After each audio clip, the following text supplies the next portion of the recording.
I have previously started by tackling the domains of brands, and we have discovered that brands cover multiple domains in addition to what we wrongfully think that it only covers them being the products and services. It could be anything. Today I would like to complete this awareness session by a second session where I try to define the brand or the brands. As a matter of fact, there are more than one definition of brand. There are multiple definitions of brands, and curiously, the definitions of brands is one of the hottest points of disagreement between brands and branding experts to define the brand. Each expert and each theory comes up with its own definition or nuance to this definition. I have selected a list of some interesting definitions of brands which I would like to share with you to try to define the brand. First, there are the customer-based definitions with which I start, which tackles the customers. Why do consumers accept and want to pay more for a specific brand, for Johnny Walker, for example, or for Porsche, or for Rolex, to take it to a different industry? This takes me to the classic definition of a brand, one of the most internationally recognized definitions and accepted definitions of a brand being that of Keller. He says the following, and I'm quoting him: what you see, a brand is a set of mental associations held by the consumer, which add, third and most importantly, to the perceived value of the product or the service. This definition is one of the most important and one of the most common definitions of brand. The associations which Keller speaks about are, or should be, first, exclusivity. A brand has to offer exclusivity. Second, saliency or strength. And third, positive or desirability. It has to be desired and desirable. It stresses a lot on the gain in perceived value brought by the brand by this set of added perception. Second, possible definition. For decades and historically, the values of companies were measured in terms of its buildings, of the lands it owns, and then its tangible assets like plants and equipments. It is only recently that we have realized that the real value lies outside. It lies in the minds of the potential customers, and which takes me to a second possible definition defining brand as assets, actif. What does this mean? Today's brands have a financial and a commercial value. It's quantified in dollars, in millions, and sometimes in more multiple millions or in billions with a B dollars.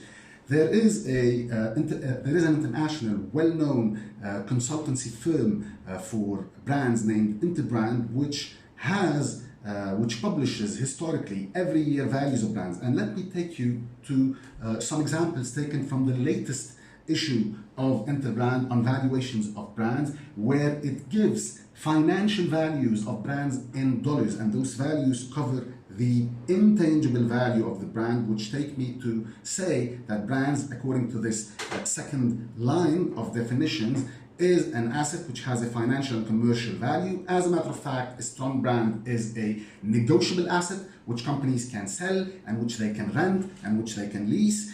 According to this first example of interbrand valuation. Second, it's a goodwill, a fond de commerce in French, where clients are attached to the brands much more than the companies that produce them. Third, a strong brand is an important leveraging effect from a business perspective on the efficiency of marketing expenses, including advertising, sales promotions, and multiple other marcom expenses, and it hires the ROI of communication expenses. Fourth, and most importantly, a strong brand is a way which allows companies owning them to sell more expensive, which takes me to the concept of brand premium, where consumers would be accepting to pay more money for a given category of products or for a given product according and thanks to the strength behind the name of the brand.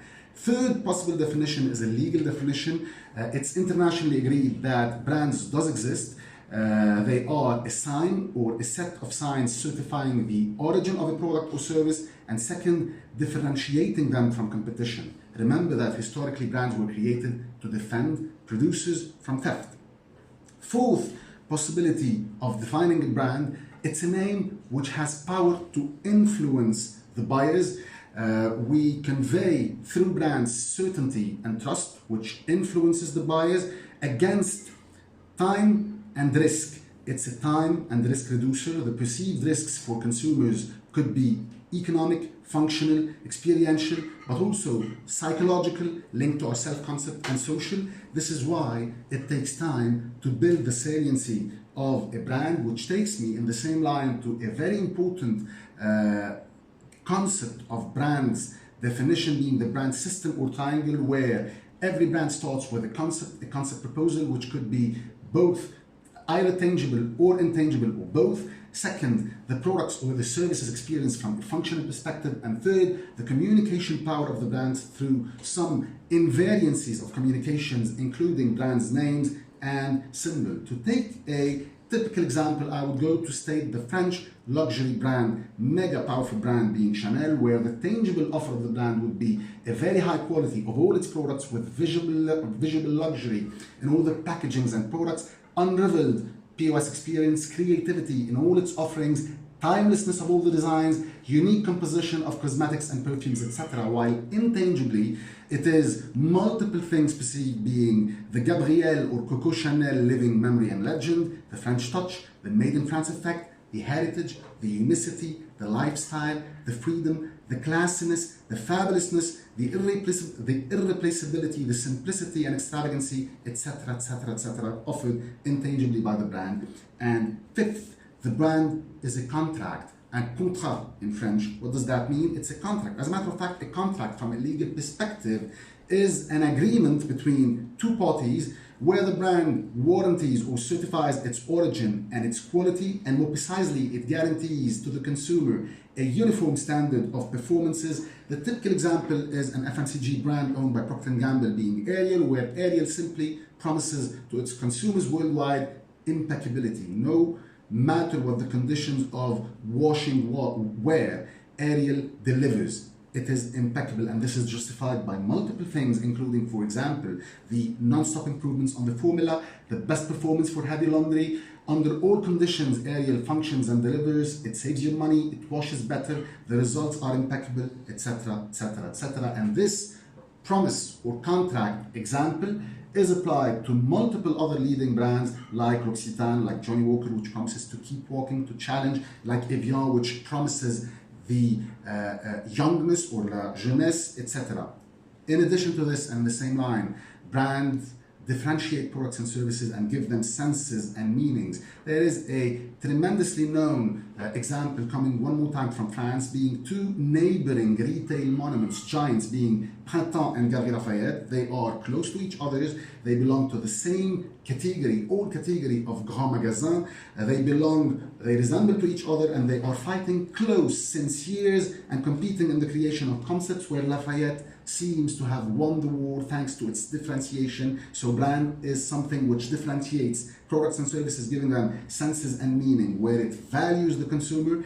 Typical example, another example of valuing the consumer is L'Oréal Paris, which sells way more than beauty and products through its formidable old slogan, which is because you're worth it, parce que vous le valez bien, where L'Oréal tries to sell meanings and senses surpassing the functional offering of the brand. I close this awareness session with a wonderful quote said by Mr. Walter Launder, who is a brand design legend and the founder of a global and well-known firm in consultancy of brands. He says literally, products are made in the factory, but brands are made in the minds of consumers, and this is exactly what brands by definitions are, a place in the consumer's minds. Thank you so much, and see you soon.